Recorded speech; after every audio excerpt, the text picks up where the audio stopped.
Eu quero ler um texto com vocês em Gênesis capítulo 32, no versículo 22. Meu tema de hoje é a travessia. Eu acho que tudo que a gente conversou aqui hoje, uma das coisas que para mim são bem relevantes é a travessia. Você poder respeitar as suas mudanças, as suas jornadas, entender o seu momento. É você compreender a estação da sua vida. Eu diria que eu fiz 30 anos de ministério em dezembro, 50 anos de idade, 30 de ministério e 30 de casado, no dezembro passado. Então eu fiz uma celebração muito grande por conta da travessia que eu estava fazendo. Eu falei, meu Deus, 50, 30 anos na estrada e 30 de casado, minha mulher me aguentando, né? Então eu tinha que fazer uma festa. E ali eu pude refletir muito sobre essa questão de que na liderança você tem que entender as jornadas. Eu estava com a sensação que eu estava terminando e Deus estava dizendo, eu estou só começando, né? Então eu já estava com aquela coisa meio de ancião, né? Eu falei, poxa, 30 anos já dá para a gente começar a desacelerar. Eu entrei em 2019 com a perspectiva de que eu ia viajar uns 4 meses. Eu falei, deixa o meu Shabat chegar. Acho que é o ano que eu mais estou trabalhando, é o ano que eu achei que eu ia ficar à toa, né? Então Deus ele tem só maneiras de poder mover o nosso ministério, mover a nossa vida. Eu quero ler esse texto, mas eu quero lembrar você o que Hebreus fala. Hebreus fala que a Bíblia ela é como uma espada, é comparada a uma adaga de 2 gumes, né, que consegue discernir a alma e espírito. Ali vem e discerne você. Durante muito tempo eu li a Escritura buscando discernir, dissecar, entender, abrir o livro e dizer o que está nele. Mas eu percebi que as mensagens que mais mudaram a vida das pessoas foram aquelas que quando eu abri o livro, na verdade o livro é que abriu a minha vida. Você tem que entender, querido, que não é você que abre o livro é que abre você. Quando você lê as Escrituras com essa perspectiva, você vai descobrir que a gente tinha aquela pretensão de poder fazer um exegese de um texto e ensinar para a igreja. Só que você começa a perceber que é a Bíblia que faz o exegese da sua vida. E quando ela tem essa capacidade com bisturi de cortar você ao meio, essa mensagem é a mensagem que fará toda a diferença na vida das pessoas. Então quando você abrir um texto, lembre-se que você abre o livro, mas na verdade o livro é que está abrindo você. Alguém dizia que como é achar uma revelação, um entendimento nas Escrituras? Eu acho que no mínimo você tem que lembrar, querido, que foi na 7ª vez que Elias orou, que apareceu uma nuvem tamanho da palma de um homem. Então, irmão, quando você quiser saber sobre um texto, no mínimo leia 7 vezes. Porque quando você chegar na 7ª vez, vai aparecer uma pequena nuvem, tamanho da palma de um homem, que a primeira revelação vai começar a surgir depois de 7 leituras, pelo menos, né? Tem gente que lê o texto uma vez e já fala, Deus fala comigo, irmão, você nem começou ainda. Você nem deu ainda condições do texto abrir você. Você não percebeu o que ele tem para a sua vida. O texto que eu quero ler hoje, ele fez isso na minha vida. Apesar de ser conhecido a história de Gênesis 32, 22 a 32, diz assim: levantou-se naquela mesma noite, tomou suas 2 mulheres, suas 2 servas e 11 filhos, e transpôs o val de Jaboque. Tomou-os e fê-los passar ao ribeiro, fez passar tudo o que lhe pertencia, ficando ele só. E lutava com ele um homem até o romper do dia. Vendo este que não podia com ele, tocou-lhe na articulação da coxa e deslocou-se a junta da coxa de Jacó. Na luta com o homem, disse este: deixe-me ir, pois já rompeu o dia. Respondeu Jacó: não te deixarei ir se me não abençoares. Perguntou-lhe, pois, como te chamas?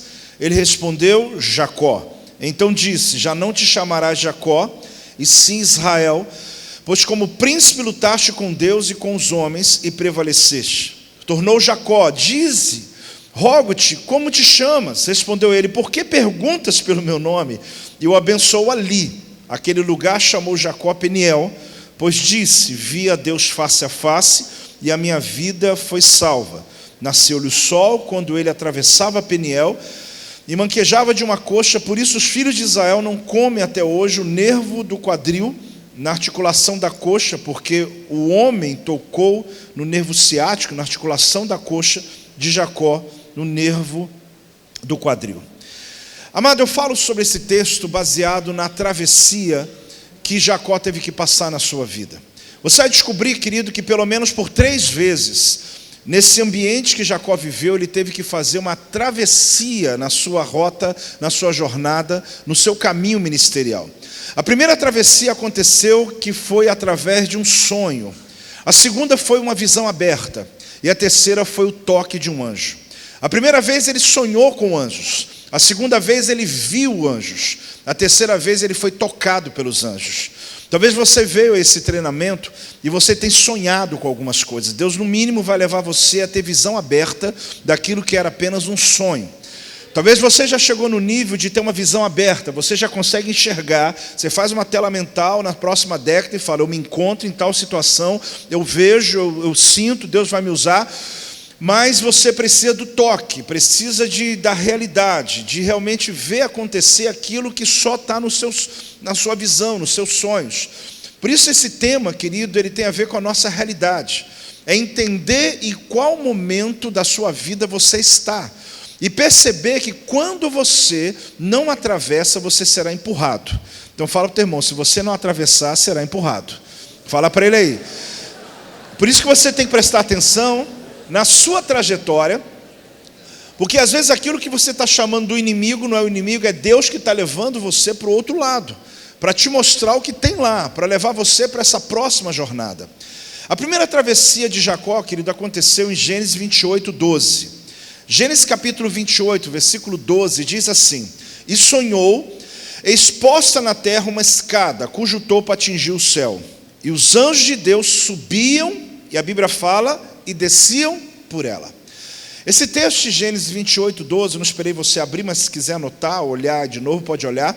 Ele fala a respeito do momento em que Jacó, ele está saindo da sua casa, numa fuga até a casa do seu tio Labão, que morava em Padã Arã, atual Síria. Se ele estivesse viajando hoje, ele atravessaria a Jordânia e chegaria na Síria. Numa viagem de 800 quilômetros, ele chegaria até a casa do seu tio, que se tornou o sogro de Jacó. Você sabe muito bem, querido, que nessa trajetória ele teve uma experiência, ele teve um sonho que foi fantástico. No meio do seu cansaço, ele faz um cercado de pedras. É comum isso, porque no deserto tem muitas feras na madrugada, então ele se protege fazendo um muro de pedras e usa uma das pedras como travesseiro. Dormindo, ele tem um sonho, que como se o anjo pisasse aquele degrau, aquela pedra, e continuasse subindo, e os anjos sobem e anjos descem.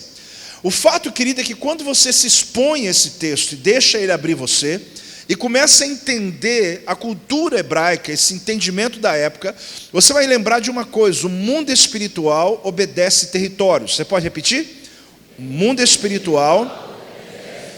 Você vai entender isso lá em Efésios 6, que fala sobre principados, potestades, dominadores do quê?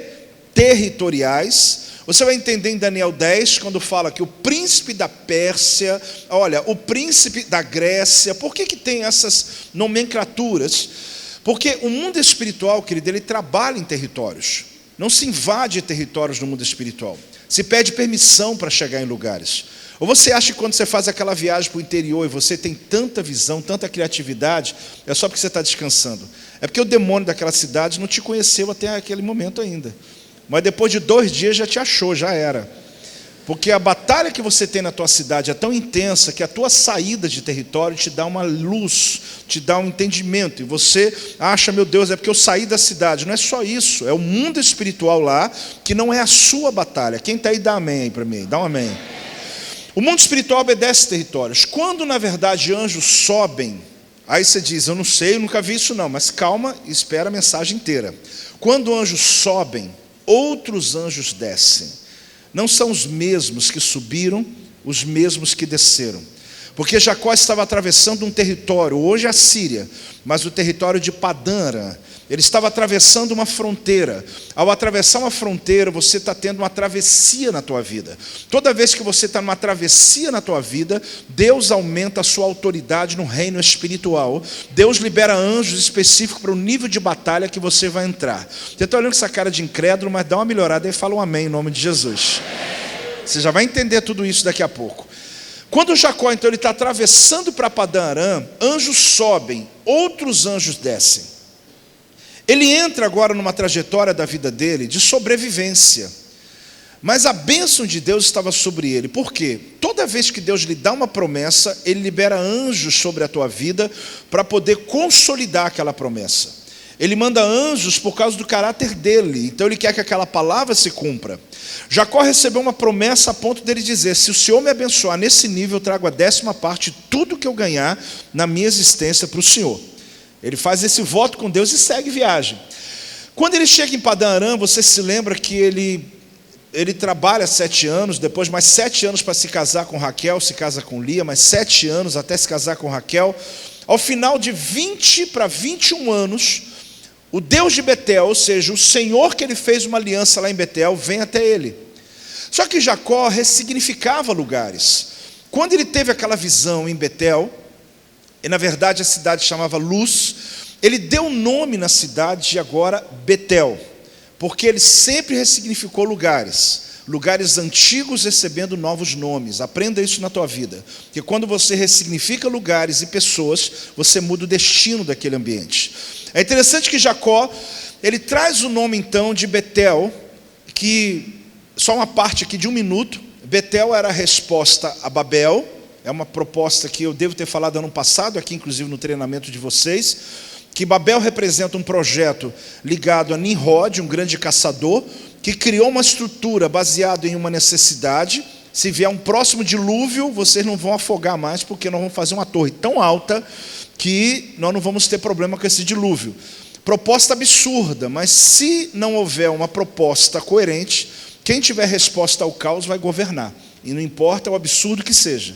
Por isso a igreja não pode se calar, para que não apareçam os Nimrods dessa geração, trazendo propostas tão absurdas e o povo segue, porque nós estamos nos calando. Quem está aí, diga um amém aí. Quando Deus interrompe o projeto de Babel, Deus dá uma resposta a Babel chamada Betel. Então Betel é uma resposta a Babel, porque Babel representa projetos que nascem da terra para o céu. Babel são projetos que nascem da terra para o céu, mas Betel são projetos que nascem do céu para a terra. Todo projeto que nasce da terra para o céu tem prazo de validade, mas todo projeto que vem de lá, ninguém interrompe, ninguém toca você, ninguém para você. Pode dar um glória a Deus aí, não tem problema não. A verdade é que Jacó então, ele faz isso, ele diz, aqui é Betel. 20 para 21 anos, Deus aparece e o lembra que ele havia feito um pacto, uma aliança com Deus. E era hora então de voltar para Betel. Lembre-se que ele, nesse período, ele prosperou muito. O sogro dele, que agora é patrão também, ele tenta mudar, entre tio, patrão, sogro, ele tenta mudar o salário, ele mudou as regras dos salários de Jacó por 10 vezes. Pasmem, 10 vezes ele mudou as regras.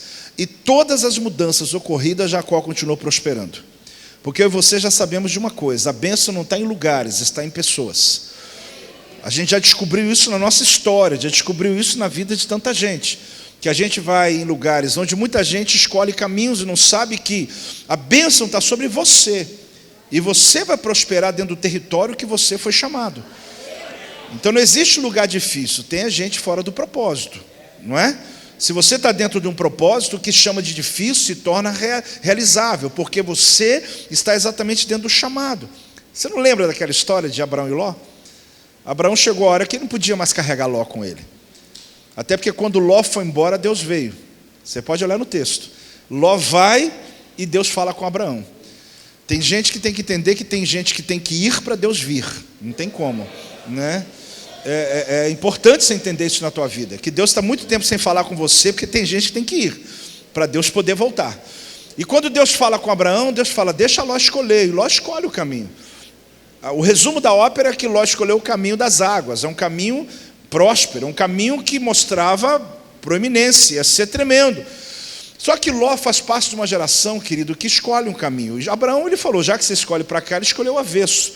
Eu ler a história, você vai descobrir que Abraão prospera muito, porque Ló faz parte de uma geração que escolhe caminhos, mas Abraão faz parte de uma geração que transforma caminhos. Você e eu temos que entender que quando você tem a bênção de Deus, pode mudar as regras, pode mudar o que for, a bênção de Deus está sobre você e você vai prosperar na terra que você estiver. Então Jacó prosperou muito, mudava as regras, ele prosperava a si mesmo, mudava as regras, ele prosperava a si mesmo. Eu abri uma igreja em Volta Redonda, como eu falei agora há pouco. É a minha cidade, a cidade que eu nasci. Não imaginava nunca voltar para ela. Quando comecei a igreja em um bairro muito pobre da cidade, na verdade o bairro que eu fui criado, e onde a igreja ela tomou uma dimensão grande, mas ainda mantém-se nessa região, não exatamente no bairro, mas na região mais populosa da cidade. Eu me lembro que muita gente chegava e dizia, mas como que você vai prosperar? Era muito jovem na igreja, a maioria saindo das drogas, a história de muitos aqui de nós, trabalhando como sempre pelo amor, pelo chamado. Mas eu dizia, um dia eles vão prosperar. Um dia Deus vai me abençoar. Eu via profeta chegando e confesso que não fui incrédulo ao que eles disseram, mas dizia assim, seu lugar não é aqui, você é muito grande para esse lugar, você tem que ir para uma capital. Aí um dia eu fiz uma releitura do texto, uma exegese completamente errada, claro, né? Mas eu disse que do interior é que fluirão rios de água viva, e não da capital, né? Eu falei, está errada a minha exegese, tá bom, tudo bem. Mas eu estava querendo dizer o quê? Brincando, mas com a realidade. De que quando a bênção está sobre você, não importa o lugar que você está. A multidão, as pessoas, pastor, quem quer que seja, vai aonde você está. Porque o lugar que você está será tão abençoado, e que pessoas de outros países, enfim, foi o que aconteceu conosco. Então, assim, entenda uma coisa na tua vida, uma vez por todas, para de escolher caminhos, transforme aonde você estiver. E Deus vai ser com você. Jacó, quando entendeu que era para voltar, olha o que acontece. Gênesis capítulo 32, versículo 1. É quando Jacó, ele está voltando. A primeira travessia, querido, foi um sonho. Anjos subindo e outros descendo, que guardaram Jacó para que ele prosperasse. Você sabe que esses anjos estavam com ele o tempo todo, porque tudo que fizeram contra ele, Deus mesmo assim o abençoava. Jacó então decide voltar. Voltar significa o quê? Atravessar a fronteira de novo. Tem que voltar. Aí vem Gênesis 32, 1 e 2, diz assim, também Jacó seguiu o seu caminho, e anjos de Deus lhe saíram a encontrá-lo. Quando os viu, disse, este é o acampamento de Deus, e chamou aquele lugar de Manaim. Olha a cena comigo, Jacó, ele está agora rico, ele leva suas esposas, leva servos, leva tudo que tem, e ele está saindo de Padã Arã. Se fosse no mapa de hoje, ele vai atravessar a Jordânia, e depois da Jordânia ele vai chegar em Israel. Naquela época só tinha Padã Arã, e ele está indo agora para a Terra Santa, a Terra Prometida, que na verdade nem se existia esse espaço ainda consolidado. Quando ele está vindo de volta para Betel, diz a palavra que anjos de Deus vieram encontrá-lo. Ele viu os anjos. O fato dele ver os anjos significa que ele teve uma visão aberta. Porque não é todo mundo que vê anjo. Quem vê anjo é porque está com a visão aberta, clara para ele. Você descobre que Daniel teve uma visão, os amigos dele não viram. Saulo teve uma visão, quem estava do lado ficou dizendo, o que está acontecendo? Ninguém está vendo nada. Muitos tiveram uma visão, mas quem estava do lado dele não enxergou a mesma coisa. O fato é que então ele está tendo uma visão clara e aberta, ele vê um acampamento de anjos. Quando ele vê um acampamento de anjos se aproximando dele, ele dá o lugar de Manaim. Agora, como que eu vejo um e digo que tem dois? Espera aí, Manaim significa dois acampamentos. Então quer dizer, eu estou vendo um e falo, aqui agora se chama Manaim. Porque os irmãos já devem entender que aqueles que desceram a escada estavam com ele desde o início. Mas Deus mandou agora na fronteira, porque ele vai atravessar a fronteira, e ele precisa de entrar em um outro nível de travessia, um outro nível de desafio, e Deus manda agora um acampamento de anjos para poder recepcioná-lo. Quem está aí, diga amém. Amém. Por que eu estou dizendo isso? Porque esse era o momento de transição, de mudança. Quando a gente não consegue respeitar, querido, as transições, a gente não consegue entender o nosso ministério. Você sabe que a cultura da transição acontece em tudo na vida. Existem sociedades que têm cerimônias de passagem. Se você for a Israel, você vai descobrir que com 13 anos o menino passa pelo bar mitzvah dele. Por quê? Porque ele precisa passar pela cerimônia de passagem. E é interessante que existe todo um projeto que acontece. Meus filhos, eu fiz o bar mitzvah deles, mas a questão não é o ritual, não é a vela que acende lá, não é o projeto da luz, nada disso, mas significa que ele está passando por um nível aonde ele está assumindo um compromisso após os 13 anos dele. E é interessante porque você vai descobrir uma sociedade que pessoas tão novas, já com tantos resultados. Por quê? Porque ele entendeu o nível de responsabilidade. No Brasil, 18 anos, a primeira coisa que o nosso filho quer fazer é tirar a carteira de motorista, que agora ele pode. Uma sociedade arborígena dizia que quando o menino fazia 18 anos, ele tinha que correr descalço por quilômetros e quando conseguisse essa façanha, ele conseguia então o título de 18 anos. O que a gente entende, querido, é que quando alguém casa, ele também passa pela cerimônia de passagem. Quando alguém se forma, a mesma coisa na faculdade. Agora, muitos crentes estão dentro da igreja há muito tempo e não entenderam que o tempo dele já passou no que diz respeito à maturidade e imaturidade. E ele continua 10 anos na igreja com a atitude de uma pessoa de 2 meses de convertido. Porque ele não entendeu que já passou para ele já não tem mais como ele viver naquele ambiente. Líderes e pastores que não perceberam que a jornada da vida dele já dobrou, já virou. Então, se a gente conseguir entender, querida, a nossa jornada, a gente consegue compreender não só a próxima década, etc., mas o que Deus tem para a nossa vida. Preste atenção. Quando Jacó estava em Manaim, ou o nome que ele mesmo deu, ele estava agora em um momento muito importante. Porque toda vez que você está atravessando, Deus, ele manda 2 acampamentos de anjo. Na Bíblia vai mostrar, querido, que Deus já mandou anjos que vão à tua frente, tirando as pedras do teu caminho para que você não tropece em nenhuma delas. É o Salmo 91. É um salmo messiânico, é um salmo profético. Agora, você está descobrindo que Jacó, quando chega nesse espaço da vida dele, ele está preso. Anjos que estão atrás dele e anjos que estão à frente dele. Ele está no meio de 2 acampamentos de anjos. Por quê? Porque quando você está apenas vislumbrando o teu futuro, querido, Deus manda anjos indo à sua frente. Mas quando você está numa travessia da tua vida, Deus manda Manaim. Deus manda na tua retaguarda e Deus manda anjos à tua frente para que o teu passado não possa interromper os teus propósitos. Pode dar uma glória a Deus em nome de Jesus.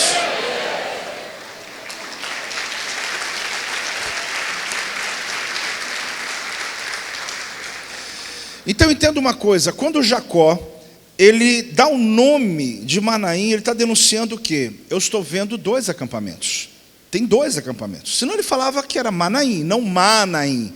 Ele mostraria que ali só tem os anjos vindo, mas ele tem a visão aberta. Agora, quando que isso acontece na história? Eu queria que você abrisse comigo o livro de Êxodo, no capítulo 14, no versículo 19. Eu quero que você entenda com muita clareza, querido, que a travessia do povo de Israel no Mar Vermelho denomina para nós exatamente esse ambiente, onde eu e você, seja no ministério, seja na família, na vida, estamos em um momento de transição. Só que nós temos medo do que tem do outro lado. Nós temos receio de se vamos conseguir atravessar. Você vai descobrir que no texto principal que eu li, Jacó estava só. Quando achar o texto, olhe para mim, de Êxodo 14, olhe para mim. Jacó estava só. Por quê? Porque toda vez que você está tomando essa decisão importante na tua vida, não espere uma multidão com você. É você que decide. É o teu momento com Deus. Só que quando chega esse dia, querido, aprenda o que diz em Êxodo. Êxodo 14, 19 em diante. Então o anjo de Deus, que ia diante do exército de Israel, se retirou e passou para onde? Então o anjo estava na frente, passa para trás deles. Também a coluna de nuvem se retirou de diante deles e se pôs onde? Ia entre o campo dos egípcios e o campo de Israel. E a nuvem era escuridade para aqueles, que é o Egito, e para este esclarecia a noite. De maneira que em toda a noite este e aqueles não puderam aproximar-se. Então Moisés estendeu a mão sobre o mar e o Senhor, por um forte vento oriental que soprou toda aquela noite, fez retirar-se o mar, que se tornou terra seca, e as águas foram divididas. Os filhos de Israel entraram pelo meio do mar, em seco, e as águas lhe foram qual muro à sua direita, qual muro à sua esquerda. Os egípcios que os perseguiam entraram atrás deles, todos os cavalos de Faraó, e os seus carros e os seus cavalarianos, até o meio do mar, na vigília da manhã.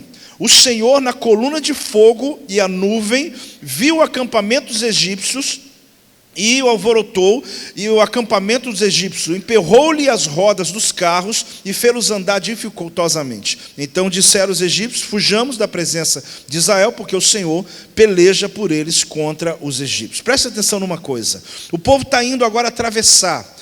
E Deus então manda que a nuvem que está na frente vá para trás deles. Amado, eu e você sabemos que o povo de Israel foi conduzido por uma coluna de nuvem durante o dia.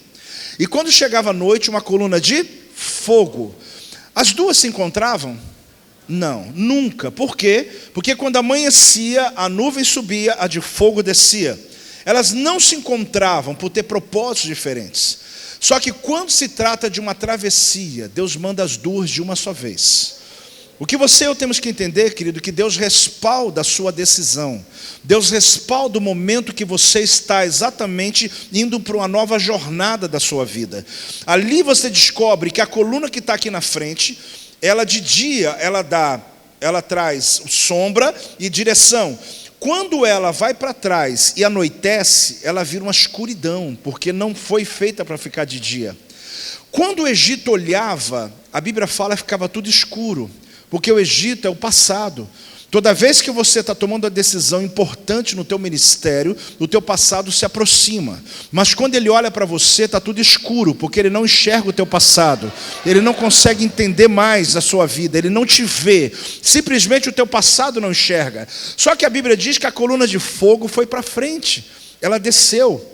Só que as duas ficaram juntas na terra. Deus não faz isso em nenhum outro momento. Mas quando é a tua travessia, Deus manda Manaim. Deus manda a coluna de fogo atrás. Deus manda a coluna de fogo na frente. Você está recebendo essa palavra, meu amado? Por quê? Porque eles agora estão presos a uma transição. Eu estou preso aqui na minha frente, estou preso aqui atrás. Eu estou exatamente no meio de uma decisão. Uma parede de um lado, de 22 metros de altura de mar, 22 metros de altura do outro, 19 quilômetros para eu andar, e eu tenho agora exatamente a proteção do lado esquerdo, direito, a nuvem que está aqui, a coluna de fogo iluminando o meu futuro, e uma nuvem apagando o meu passado. Então eu estou pronto agora para começar a andar. Nada vai interromper a minha caminhada. Pode dar uma salva de palmas ao Senhor, querido.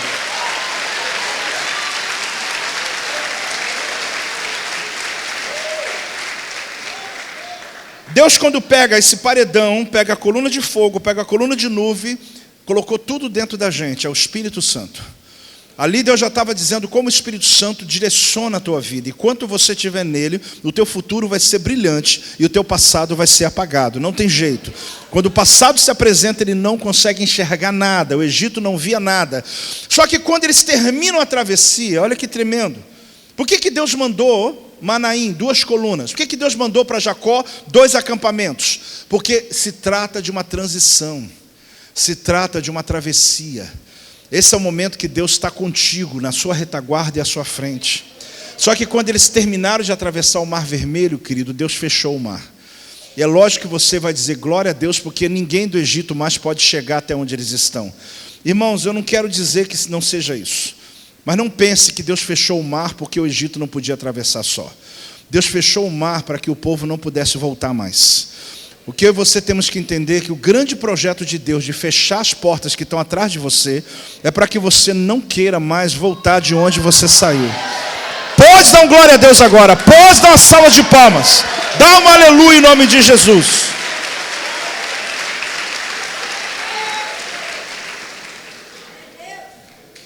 Ah, mas Deus fechou o mar, glória a Deus, o Egito não pode vir mais. Ok. Mas o problema, querido, não é o Egito se aproximar de você. O problema é você querer voltar.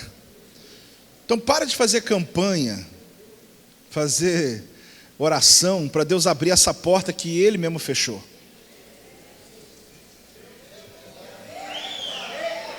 Para. Porque a gente perde tempo da vida fazendo isso. Desgaste emocional, de potencial, de um monte de coisa, dizendo, Deus, é o diabo. Deus deve estar olhando, meu filho, o diabo sou eu mesmo. Eu que fechei o mar para você. Aqui atrás quem fecha sou eu. Eu estou empurrando você para o seu destino. Então o teu passado é escuro, o teu futuro é brilhante. Porque Deus colocou a coluna do dia aqui atrás. E Deus colocou a coluna da noite aqui na frente. Porque a da noite tinha luz. E a de trás tinha escuridão, a do dia. A gente precisa entender, querido, que o que representa essa travessia para o povo de Israel, o que representou a volta de Jacó para Betel, é que quando ele chegou na fronteira, anjos vieram lhe encontrar. Mas qual o maior desafio e angústia que temos quando a gente está numa travessia? Meu Deus, quando você está debaixo de uma palavra decisiva na tua vida, e você diz: Deus, mas o que eu vou fazer do outro lado? Como vai ser a minha vida depois dessa decisão que eu estou tomando? A questão é essa: o que tem do outro lado? Eu quero que você abra a tua Bíblia comigo, no livro de 1 Reis, capítulo 17, no versículo 2 e 3, 2 a 4. O que tem do outro lado?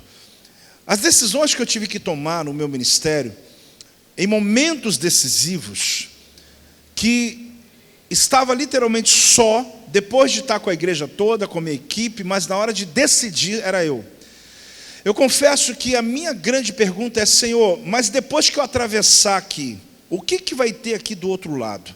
Porque se aqui está tão já garantido, se as coisas que eu conquistei estão tão definidas, por que eu tenho que fazer essa travessia? Amado, deixa eu te falar sobre um profeta que também teve que fazer uma travessia. 1 Reis 17:2 diz: veio-lhe a palavra do Senhor dizendo: retira-te daqui, vai para o lado oriental, esconde-te junto à torrente do Querite, fronteira ao Jordão, beberás da torrente, e ordenei aos corvos que ali mesmo ou ali te sustente. Olha bem, preste atenção, querido, nesse texto. Deus chega para Elias, depois de profetizar que não ia chover, para que ele pudesse atravessar a fronteira, se fosse no mapa atual, Jordânia. Ele está indo para Querite, mapa atual, Jordânia. Vá para a Jordânia, atravessa a fronteira de Israel, porque eu dei ordem para os corvos alimentarem você do outro lado. Qual a possibilidade de Elias não ir? Qual a possibilidade dele duvidar? Qual a possibilidade de ele dizer: Deus, eu não vou? Grande. Porque Deus, querido, falou com ele. Agora deixa eu te perguntar uma coisa: qual é a possibilidade daqueles corvos não aparecerem naquele lugar? Nenhuma. Você já sabe a resposta, né? Porque com Elias, querido, Deus falou, mas com os corvos Deus ordenou. Você tem que entender uma coisa na tua vida, querido: com você Deus fala, mas com a tua provisão Deus ordena. Guarde isso na tua vida. Toda vez que Deus te der uma palavra, Deus não vai trazer ordem para você. Eu vou ordenar você, para você ano que vem ir para tal cidade. Não, Deus vai falar com você. Porque é assim que Deus decidiu nos tratar, nos dando o poder da decisão. A grande questão, querido, é que Elias podia não chegar lá no Querite, lá no ribeiro, mas os corvos chegariam com a carninha no bico, olharia para um lado: tem profeta, não tem profeta? Come, ou então joga fora na água. Por quê? Porque eles já estavam debaixo de uma ordem, eles chegariam lá de qualquer jeito. Toda vez que você tiver uma palavra de Deus, aprenda uma coisa, querido: você toma decisões todo instante, todo dia. De vir para cá, você tomou a decisão. Você quis vir, você decidiu, mas a provisão já está debaixo de uma ordem. Toda vez que você atravessa um projeto, um sonho, a gente estava falando aqui agora há pouco sobre sonhos, e aquilo que queremos alcançar, o pastor Marcelo estava falando sobre isso. O que acontece, querido? Deus já colocou a visão em você. Você sabe que tem visão, tem provisão, isso a gente já sabe. Mas se Deus falou com você, Ele já deu ordem para a provisão. Nunca diga assim: mas Deus não cuidou de mim. Não, você que não foi no encontro. É diferente. Mas se eu tivesse entrado naquele projeto, Deus ia me sustentar? Se eu tivesse começado aquela obra, Deus ia me garantir? Você vai ficar com essa pergunta o resto da vida, se você não logo tomar uma decisão de ir ao encontro da tua provisão. Mas é uma coincidência. Então lê comigo 17, 8 e 9. Vê lá, está claro. Então veio a palavra do Senhor, dizendo, eu estou em 1 Reis 17, 8 e 9. Dispõe-te e vai para onde? Sarepta. E pertence a quem? A Sidom. Demora-te ali onde o quê? Ordenei. Irmãos, tem coincidência nisso? Há uma mulher viúva para te dar comida. Irmãos, se Elias podia não ir? Claro, Deus falou. Quanta coisa que Deus já falou com a gente, nós não fomos. Agora a viúva, por um acaso, poderia não ir no encontro? Lógico que ela iria, porque ela estava debaixo de ordem. Deus já deu ordem aos anjos a teu respeito, querido. Eles estão debaixo de ordem. Você tem o poder da decisão, mas a tua provisão não tem. A tua provisão tem uma ordem divina para encontrar com você, quando você encontra o caminho que Deus tem para a tua vida. Tem alguém recebendo essa palavra? Dá glória a Deus aí, meu amado. Aleluia.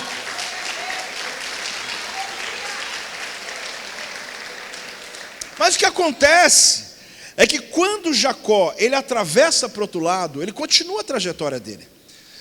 Quando ele chega com a família dele no Vale de Jaboque, é um rio, querido, de mais de 100 quilômetros. Agora em março eu estive na Jordânia e eu fui nessa região que o rio é mais baixo, é chamado Vale de Jaboque.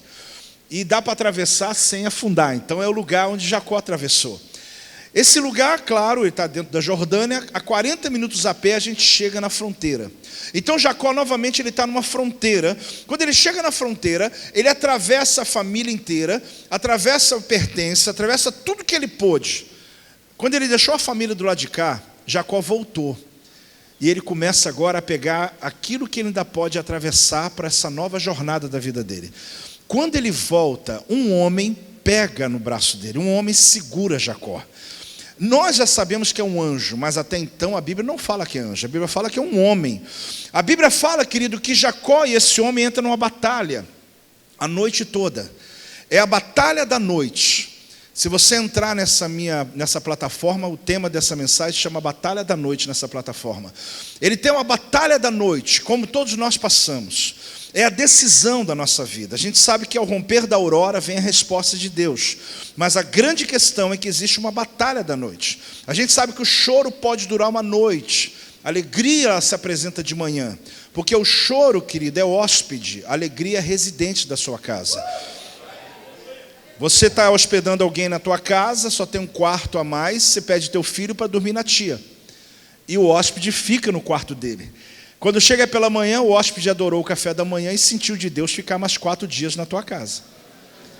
O residente que é teu filho, que eu não preciso falar que é a alegria da casa, né? Eu tenho 4, eu sei o que eu estou dizendo. Ele bate e fala, mamãe, cheguei. Fala, filho, volta para a casa da titia, porque o hóspede resolveu continuar aqui dentro de casa. Amado, deixa eu te falar uma coisa. O choro é hóspede. Para de tornar o choro residente, porque ele não mora na tua casa. É a batalha da noite. Quando amanhece, acaba. É o tempo que Deus lhe dá. 12 horas é o máximo que Ele te dá para ter crise. Para você até chegar e dizer, será, Senhor? Acabou a noite, Ele fala, meu filho, ou decide a tua vida agora. Quando Jacó batalha a noite toda, chega pela manhã, o anjo pede para soltar ele. Eu fico imaginando aquele anjo que tinha tanta coisa para fazer, e o homem não solta o anjo, e ele tem que cuidar de uma adoração lá do céu, e não pode voltar, porque Jacó, só solto quando me abençoares. O anjo chega para ele e diz, tu lutaste como príncipe. Olha bem, o fato de ele ter lutado como príncipe, eu vou ressignificar o teu nome, porque mudança de nome, mudança de destino.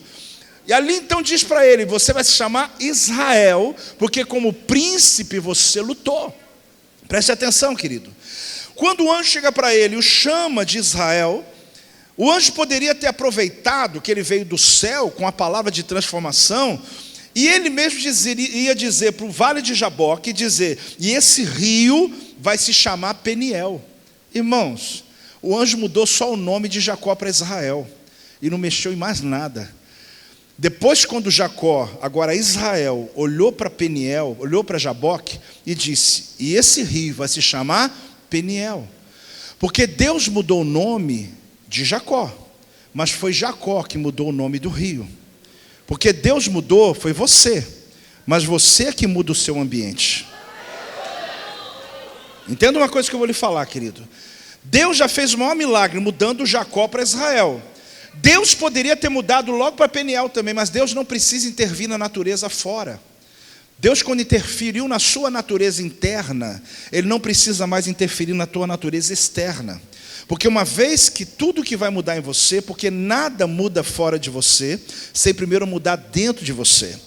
Quando Deus faz algo dentro da sua vida, toda a natureza ao teu redor começa a resolver, começa a transformar, ambientes mudam, bairros, cidades, ruas, países mudam por causa da influência do que aconteceu dentro de você. Você está entendendo isso ou não, meu amado? Por que Deus não aproveitou e já mudou o nome do rio para Peniel? Porque isso não é missão de Deus. Deus pode? Claro que Ele pode. Mas Deus não precisa. Porque quando Ele faz a obra na tua vida, todo o resto vai acontecer. Deixa eu te dar um exemplo mais claro. Você sabe que quando Moisés levantou o cajado de frente com o Mar Vermelho abriu. Sim ou não? Eu quero te fazer uma pergunta. A natureza recebeu uma intervenção divina. o mar abriu um paredão de 22 metros, o vento tocou as águas, a terra, e a natureza foi inflada, foi tocada pelo toque divino. Agora, o povo que atravessou o Mar Vermelho, teve alguma intervenção na vida deles? Nenhuma. O povo mudou alguma coisa? Em nada. Por quê? Porque o que mudou foi fora, dentro continuou do mesmo jeito. O povo atravessou o mar, e lá do outro lado queria acampar no lugar do milagre. Só que milagre não é o fim, milagre é o começo. E eles queriam ficar acampados aqui. Tem gente que faz campanha a vida inteira pela restauração da família. Deus restaurou a família, ele para de vir na igreja. Peraí, agora é que começa a tua história. Olha bem, o mesmo aconteceu quando Josué. Olha bem, Josué com a Arca da Aliança abriu o Rio Jordão na época da cheia. Sim ou não? Sim. O povo recebeu alguma intervenção divina? Não. Eles só viram o milagre, mas eles não sofreram o milagre, eles não viveram o milagre dentro deles. Atravessou, continuou murmurando, continuou reclamando, continuou incrédulo, do mesmo jeito. Você sabe que Elias também abriu o Rio Jordão. Eliseu pega o manto de Elias e toca no Jordão e abre. Olha quanta natureza recebendo influência divina. Anos depois, Jesus está na Galileia. A 5 quilômetros de distância estão seus discípulos no meio de uma tempestade no mar da Galileia. Jesus é maior do que Moisés? Sim ou não? Sim. Ele é maior do que Josué? Elias, Eliseu? Os 4 juntos. Por que Jesus, que é maior do que eles, olhou para o mar da Galileia, vendo os seus discípulos a 5 quilômetros, ele não poderia ter aberto o mar da Galileia? Ia ser algo fantástico, irmãos. E ele andando 5 quilômetros, ao invés de andar em cima da água, andasse na terra. E lá, os seus discípulos viriam de mão dada com ele, andando no meio daquele mar aberto. Você dizer, que show, que tremendo, olha que fantástico. Sabe por que Jesus não abriu o mar da Galileia? É porque ele é maior do que eles. Ele não abriu o mar, ele andou sobre o mar. Preste atenção. Porque Jesus não queria intervir na natureza externa, ele queria intervir na natureza interna. O mar continua do mesmo jeito, a tempestade do mesmo jeito, mas eu não. Pedro andou sobre as águas, porque a intervenção não foi na água, foi nele. A gente está esperando ainda, querido, alguma coisa acontecer na natureza fora da gente, para a gente poder tomar decisões e atravessar. Se o dinheiro aparecer na conta, se eu receber uma palavra de alguém, se eu for promovido, se acontecer uma coisa no Brasil. Irmão, não espere coisas externas acontecerem para a tua vida mudar, porque não vai mudar. A mudança já aconteceu dentro de você. Aprenda uma coisa na tua vida. Deus não precisou abrir o mar da Galileia. Jesus não fez isso. Por quê? Porque com o poder de Deus dentro de você, mesmo que o mar não abra, você anda sobre ele. Não precisa mais. No Antigo Testamento a muralha caiu. E eu gosto dessa palavra, porque eu digo que aquilo que hoje é a tua muralha, amanhã vai ser seu tapete. Glória a Deus. Aquilo que hoje é a muralha da tua vida vai ser o lugar da tua honra, é o teu tapete. Mas preste atenção, querido. Quando a muralha caiu, a muralha de Jericó, o povo atravessou. Se a muralha não cair, você pula. Sabe por quê? Porque Deus te deu poder para saltar muralhas. Você agora não precisa que ela caia. Entenda uma coisa na tua vida. O maior milagre foi mudar o nome de Jacó. Jacó mudou o nome do Jaboque. O maior milagre aconteceu na tua vida. Você não precisa acontecer nada externo para você continuar andando. Se o mar não abre, tu continua andando. Se a muralha não cai, você pula. Você não vai parar. Porque a unção agora, o poder agora, não está na natureza externa. Está na natureza interna. É agora dentro de você que alguma coisa aconteceu. Tem alguém entendendo essa mensagem, meu amado? Tem alguém recebendo essa palavra? Você pode dar um glória a Deus em nome de Jesus? Eu amo os milagres. Eu amo os milagres e amo o sobrenatural. Mas vou dizer uma coisa para você. Eu já estou caminhando ao final, mas eu preciso falar isso para você. Ah, faz isso mesmo, para poder me animar, né? Deixa eu falar uma coisa para você. Eu vi uma mensagem do Benihim. Uma vez eu fui ministrar num evento em Brasília, na igreja de um amigo chamado Fad. Eu fui lá, apenas com uma alegria tremenda de estar perto do Benihim, mas ele me abençoou, me honrou de ministrar nesse dia. E o Benihim subiu ao altar e começou a ministrar uma palavra sobre o Cristo interno e Cristo externo. E ali ele fala sobre algo. Se os 12 de Jesus que viram tantos milagres, de fato, fosse o mais importante, aquilo que eu vejo, sustentar a minha fé, eles não teriam negado Jesus e corrido quando Jesus morreu na cruz do Calvário. Tem gente que diz assim: se eu visse Lázaro ressuscitando, eu ia ser um dizimista fiel até o resto da minha vida. Se eu visse aquele cego de Jericó vendo, ele estivesse na minha frente eu vendo, eu ia abrir 10 células por semana nessa igreja. Irmão, abre nada, dá nada. Porque na verdade, querido, eu amo os milagres, mas o que acontece fora de você não muda nada dentro de você. Então preste atenção, Jacó teve um sonho. A segunda vez, visão aberta. A terceira vez foi o toque do anjo. Eu não sei em qual estágio você está no teu ministério, mas eu sei que hoje Deus me trouxe aqui para levar você para um outro nível, para levar você para uma outra dimensão, para empurrar você, se for necessário, para o outro lado, porque Deus está mandando um Manaim para esse lugar, para que você atravesse e viva o melhor tempo que Deus tem para a tua vida. Se você recebe essa palavra, se ponha de pé, dá uma salva de palmas ao Senhor, dá um glória a Deus!